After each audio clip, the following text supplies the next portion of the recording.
everybody out there. Today we have Kelly Kubasta. Kelly's a partner at Ferguson, Broswell, Frazier, and Kubasta. He's one of those good lawyers out there for all of you that have ever had to deal with lawyers. He helps us navigate the process, or some of our clients, the process of patents, trademarks, and copyrights, and what the timing is when it comes to launching a product. Yeah, I'll agree with you. He's definitely been our go-to guy as far as questions that we have. He's always been there to answer, and he's always been quick to jump on a call. So we've appreciated that, and welcome, Kelly. And coincidentally, we ended up meeting Kelly through one of our clients. Through one of our clients, yeah. We just didn't pick Kelly out of a hat. He comes highly recommended by one of our clients, which we learn every day. Have great partners and contacts, and we enjoy him. Cool. Great. Well, I'm happy to be here. Thank you for inviting me. So why don't we start with maybe a little background on so people know what it is that you do and what your expertise is. Sure. So first off, I'm down in Dallas, Texas. I am an intellectual property attorney, and that intellectual property encompasses patents, trademarks, trade secrets, and copyrights. I've been practicing law for 23, almost 24 years now. Time flies, yeah. But and I co-lead our intellectual property group at my firm, which it's a mouthful, but we call it FBFK for short. So yeah, we've got about a little over 40 attorneys in 3 offices. So cool. Look, I think the question that everyone always asks us, and then in retrospect they ask you is, when do I file a patent? And I think in a couple of cases, people that file a provisional patent think that they have a patent. So maybe let's start with the difference between a provisional, a utility, and a design. Sure. Okay. So a provisional patent, in a utility patent realm, which a utility patent protects how something works, okay, the functionality of it. There are generally two types of utility patents. One is a provisional patent application, and one is a non-provisional patent application. The provisional is a placeholder. Okay, it can be a lot less formal than a non-provisional, but what it does is it locks in a priority date as of the filing of the provisional application to show that the inventor was in possession of that invention as of that filing date. A non-provisional is the real thing. It's what gets put in the queue to be examined at the patent office and may potentially mature into an issued patent at some point in the future. So a typical timeline is that you file your provisional, and then as soon as you get that filed, you hit the ground running and you try to market it and sell it and stuff because you've got your priority date set, right? And then no later than 12 months after you file that provisional, and that's a hard deadline. If you go 12 months in one day, you're out of luck. So no later than 12 months to the day after that filing of that provisional application, you need to convert it to a non-provisional patent application if you want to continue pursuing patent protection. And a non-provisional patent application has a lot more formality to it and a lot more requirements. So Kelly, what would the reason be for someone to skip the provisional and go right to non-provisional? Would there be any reason for that? Sure. There's a couple scenarios. First, if the inventor or inventors are pretty certain that they've got the final product, they know exactly what it's going to look like. They don't think there's going to be any important tweaks remaining. Then that's one reason you may want to go straight to the non-provisional. Okay. The second reason is that, time. If your goal is to get an issued patent, then why not start that process and get it in the queue earlier rather than later, so that because it takes a while for the Patent and Trademark Office to look at a patent. Right. And so you might as well get that clock ticking as early as possible. It's case by case basis. Sometimes the strategy is to actually have your patent application pending for a while, right? You may not want it to go fast, but your question was why would you want to go straight to non-provisional? Those are two big reasons. Is you've got a complete final version of what you want to protect, and number two, you want to protect it. You want to get to the issued patent as soon as possible. Right. So in the case of most of our clients, Peter, it would make a lot more sense to file the provisional because there's so many design changes through the course Oh yeah, of. no, we could never. Yeah, it would make sense for. We've never had a single client that things have not changed through our Exactly. process. So, That was so good. provisional first. Let's check that off. So, I mean, and I know it's case by case, but what are the chances of an actual patent getting fully realized the way that it's applied for? Like how do you know that something else isn't out there? Or what are the steps that you would take to make sure that if we're going to put the time and effort into that, we know we're not just going to end up with a goose egg at the end? Sure. Well, you never know for certain. Okay. There's the people at the patent office, the examiners, and their supervisors are human. Right. So it's not a robot, right? You can't say, check these boxes and yes, I'm going to get a patent for sure. But I think more to the point of your question is some of the preliminary steps you can take is do some searching for what's called prior art. And prior art is any type of product that's already out there before you, any type of publication, whether it's on the internet or in a magazine or a newspaper or a textbook or whatever, something that's written or even recorded that discloses what you've invented or close to what you've invented. That's called prior art. Okay.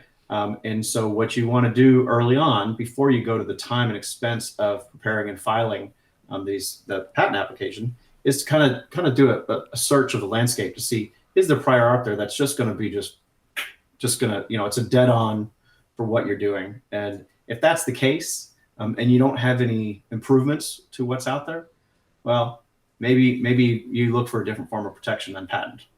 Right. And there's different levels of this prior art search that you can do ahead of time.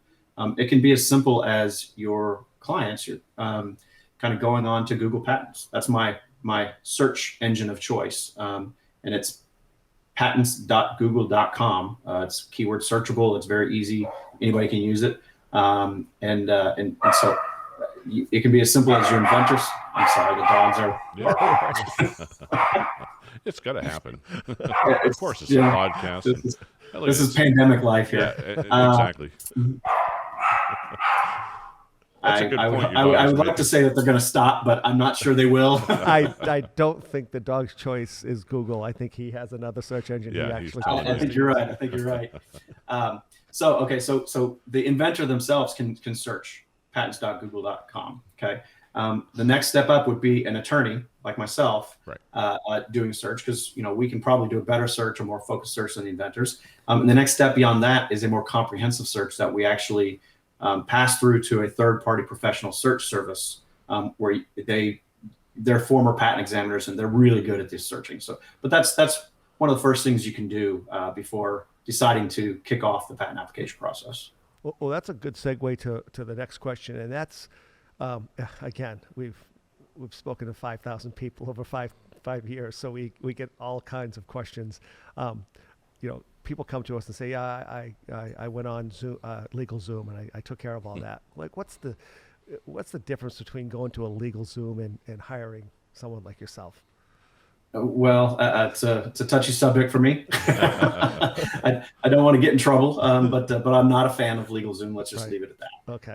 Because sometimes it works great Yeah. for their customers. Sometimes it doesn't. And if it doesn't, then they've wasted a lot of time and money. And that's normally when I see them, which is probably why I have this opinion. I get a call saying, "Hey, either I filed this provisional patent application or I filed this trademark application. Now the Patent and Trademark Office pushed back. What do I do now?" And I look at it and say, well, I would have started out differently, because you're kind of locked in a position. So LegalZoom sounds real good, and sometimes it does work. But when it doesn't work, it hurts, because you've wasted time and money. Yeah, and not even through you. We've been down that road a couple of times where people have come to us and said, I'm in the beginning of the call, oh, we have a full patent, this and that. And then they send it to us. I'm like, wait a minute, this is a provisional patent that you filled out on some third-party website. Like, you don't have what you think you have. And that's the conversation that, I end up being the bad guy, but it's not my fault. Well, the old adage is that, and we've learned this ourselves as a company, is you end up getting what you pay for. You do. So it wouldn't be a cliche if it wasn't often used. So. And I see Shark Tank on your board behind you, and I always use that as an example when I talk to potential clients. I say, look, hey, do you watch Shark Tank? And yeah, of course. And I said, well, do you hear the sharks when they say, hey, do you have a patent? And typically the answer is, oh yeah, I've got a patent. And they said, well, what kind of patent? I said, I've got a provisional patent application. And they just go, yeah, that's same thing you're just talking about here, right? That's the very first step, and while it gives you the right to say patent pending, it may not. Right. So I have a segue on that one, because the other night I was actually watching that show, and Barbara said something to an entrepreneur where she says, I love you, but I could never trust you because you spent so much money on the patent and the tooling for your product before you even figured out if you could sell it. Well, that's the balance that we always struggle with, and I think we've been upfront with you, Kelly. Like, if I have to spend, whatever that is in patenting and protection versus having inventory, that's, people have limited funds, especially, we're a startup. For startup, technically 52 Launch is not a startup anymore, but we are starting and launching companies every day, and all of them have limited funds. And so where's that balance that you think fits? Well, that's a very good question, and the balance, depends on every individual situation. But I do kind of preach that legal spend is an investment, and you should get a return on that investment, right? And so I can tell you, I've lost more business over the years than I care to remember, because I've talked clients out of spending their legal dollars. So let's fast forward here. Let's when we have this initial call, let's fast forward 2 years, 3 years from now, and say, what's likely to have happened at that point? And if the outcome does not rely upon the patent pending or patent protection, then maybe it's not the right route for you. Maybe you focus more on trade dress or trademark or trade secret, right? Or just put those dollars to marketing, right? So can I kind of go sideways here and tell you something that I don't think you're going to ask a question that prompts this, but I really like to talk about this. Okay, so when I talk to potential clients, and clients for that matter, I tell them, look, there's 4 basic reasons that I've identified, and this is not rocket science, right? So, but why you would want to file a patent application, okay? The first one is, hey, I want to get a patent issued in the future, and I want to enforce this against my competitors, right? So that I kind of carve out my niche in the market. Well, that's offensive, right? That's what people normally think about. The second is defensive. It says, okay, I'm going to file my patent application, and regardless whether I get a patent issued down the line, I've set my line in the sand that I was in possession of this invention as of this date. If somebody in the future comes after me and says I'm infringing their patent or their intellectual property rights, and I predate them with this application date, well, I get to say, see ya, right? That's a pretty solid defensive position. The third, and this is the one that's most important to most of your clients, is marketing, okay? Because the minute you file a provisional patent application, or a non-provisional, but and have a U.S. patent application pending, you can say patent pending, and you can market that to the world, scream it to the heavens.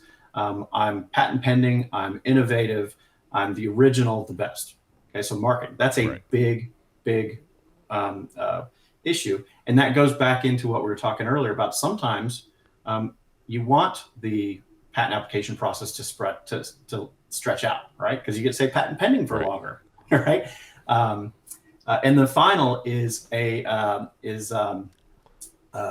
for exit events, meaning you're putting some tangible value to an intangible innovation. And if and when you have the opportunity to exit from the business, you've got this kind of clay, this ball of clay that multiplies the value of what your business is and what your innovation is. So, so that's kind of the four things that I tend to focus upon, and whether it makes sense for any individual client to file a patent application or not. This podcast, what you just said was worth every second of this podcast, because I don't think that's rocket science at all. I actually think that was very, very eloquently put, and very important to understand for sure. Well, and I think the key point there was that, that's exactly what most of our clients want is some sort of protection that they can say for marketing purposes. This is what we're doing. So having a patent pending, and then the other one is like the trademark. So, we'll segue into the trademark and see if you've got 4 bullet points why someone would trademark or where the value of trademark is. Putting you on the spot now.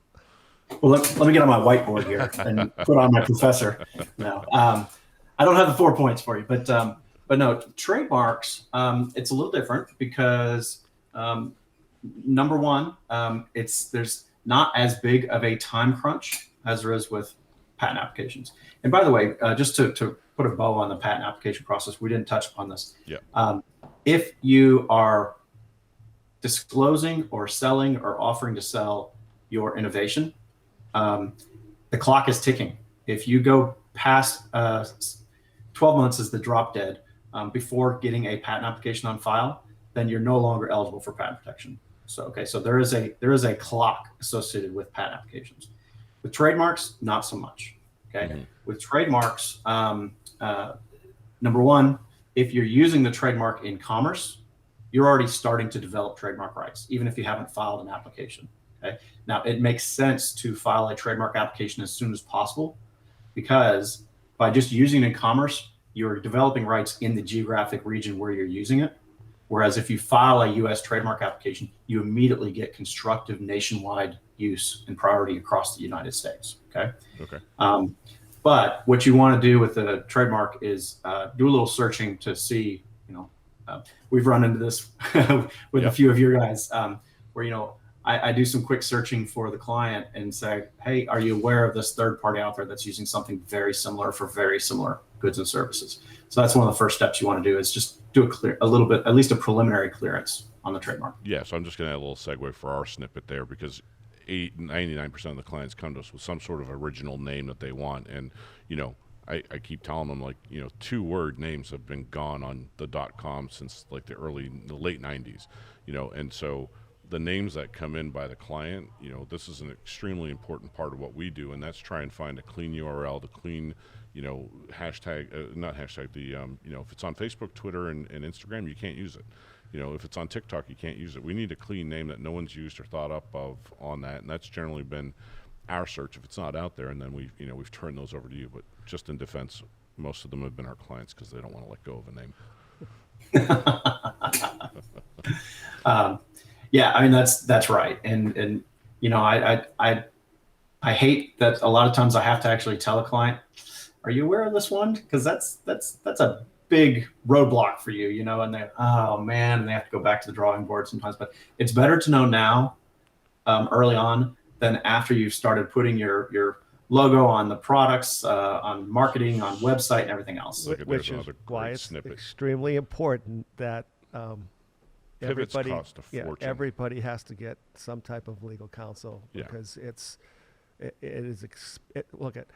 I've always felt like, hiring a really good attorney protects your investment down the road. And if you don't do that initially, like you just said, and we've created the product with the name on it, and all of a sudden that name is not available, that's an expensive mistake. And that's hopefully what we're helping our clients not do, based on all the experience that we've acquired over a long career. That goes back to kind of my return on investment theme, right? Absolutely.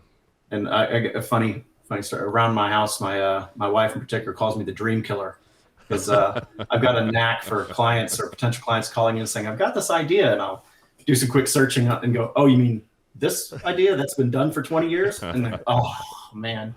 So yeah. So when do patents expire? When do I know that, something that's been out there for 20 years, that do patents expire, or do someone can keep renewing it? Sure. Patents do expire. So first off, let's assume that you get an issued patent, because just is something that's very important to know is that a pending patent application is not enforceable against anybody. Right. Okay? You can make people aware that you have a patent application pending through the patent pending process or otherwise, but until and unless a patent actually issues from the patent office, you've got nothing you could go to court with and assert. So once the patent issues, there are 3 maintenance fees, and everything we're talking about today is about U.S., by the way. Mm-hmm. Other countries differ. There are 3 maintenance fees throughout the potential life of the patent that you have to pay, or else the patent goes expired. They come approximately at 3.5 years, 7.5 years, and 11.5 years. Okay, and that's from the date of issuance of the patent. The dollar figure for those maintenance fees progressively goes higher because just from as public policy reasons, the patent office wants to get these, only the valuable patents should stay in force, right? So that's why they go higher in value as you go. The maximum length of a issued patent is, well, I shouldn't say the maximum because there's a lot of niceties that go into it, but generally speaking, it's 20 years from the earliest filing date of your patent application. So that would go back to like the provisional. It actually goes to the non-provisional. Non-provisional. So, okay, gotcha. All right. So you're not giving up 12 months by doing the provisional first. Right. Okay. So typically, and there's a history to this, and I don't want to go into great detail, but historically, U.S. patents were good for 17 years from the issuance of patent. There was a lot of shenanigans called submarine patents, which I won't go into. And so for public policy reasons, they end up saying, okay, we won't let you kind of drag on the patent application process and then get another 17 years. So that's why it's now 20 years from the earliest non-provisional filing date, because they presume that it's going to take on average 3 years from your non-provisional filing date to the issuance, and you get approximately 17 years later. So Kelly, you brought up something else in the middle of that last segment. International patent. What, again, unless your name's Rockefeller and you can afford to do both, that would be, you could do that, but most people won't be able to afford both. What, in your experience and all the years that you've been practicing, is it a concern not to have an international patent? Sure, it is. It is, yes. But again, this goes back to, most international patent portfolios are the province of large companies. Okay. Right? Because they've got the dollars in their budget to assert it. Okay. So it's important that as the inventor or the entity that owns the patent application, you do a careful analysis, because there are ways to preserve your right to international patent protection or to seek international patent protection. But I'll tell you, once you get to the nitty gritty of actually trying to get individual non-US countries issued, it multiplies very quickly. And so one of the things you can do, so in this, when you have, generally speaking, there's something called the Patent Cooperation Treaty, or PCT. Okay. And it's way beyond the scope of this podcast to go into detail on it, but I'll give you just a really quick primer on the timeline. Okay. No later than 12 months after your initial filing in the US, and that could be a provisional or non-provisional. So for instance, if you file a provisional application first, the 12-month deadline from that is the deadline both for the US non-provisional and for the PCT. Okay. If you want to preserve your right to pursue international protection, that is one route to do it, is to file a PCT within that 12-month window. Now, I can't quote you the exact number, but just the filing fee alone for a PCT application is, I think, it's right around $5,000. That doesn't include the attorney's fees, the foreign associate fees, everything else. And all that does is keeps your right to pursue patent protection in the countries that are members of the Patent Cooperation Treaty, which is a lot of them, most of the industrialized countries. It just preserves your right to pursue in those countries down the line. So I don't know if that answers your question, but it's perfect. It's an expensive route. Right. So I'm going to use the last few minutes here just to go back to trademarking, because again, so our audience understands, when you have a new product, your marketplaces, obviously you advertise online, you have Facebook, you go into retail stores, but the big marketplace is Amazon, and Amazon opens up a lot of bells and whistles for you to use if you can supply them proof of a brand registry, which is trademark. I just had a call, it's probably a client that you've been dealing with as well, but there's some process where like you've got to sell something online, or what's the proof that you are actually in that space, or can you, I don't have a full understanding of what it is that they're asking, so I'm looking for you to maybe give me some idea. I'm not sure I can answer that question as well as you. I'm not. I've dealt with the Amazon brand registry, but I'm not completely. Unfortunately, I don't have. Yeah, so no, I'm talking more about the trademark. So we had a request a Oh, couple of days oh, ago I'm that, sorry. that we have to show proof of a sale with the brand on it in that category. Or it's lost in 6 months or something like that. Sorry. Okay, I understand better what Yeah, you're talking about. yeah, no one So, understands Amazon on the back end, believe me. So wasn't expecting that. By the way, Kelly's a mind reader as well, apparently. Yeah, In the trademark world, the U.S. trademark world, it's the standard is there has to be use in commerce. Okay, and really that's use in interstate commerce because we're at the federal, so it has to be interstate. But that means, is there a product that is being sold to customers, offered to sell and sold to customers that is bearing the trademark under consideration, right? Whether it's actually, embossed on the product or in packaging, or maybe on a website if it's not great to include it on the product itself.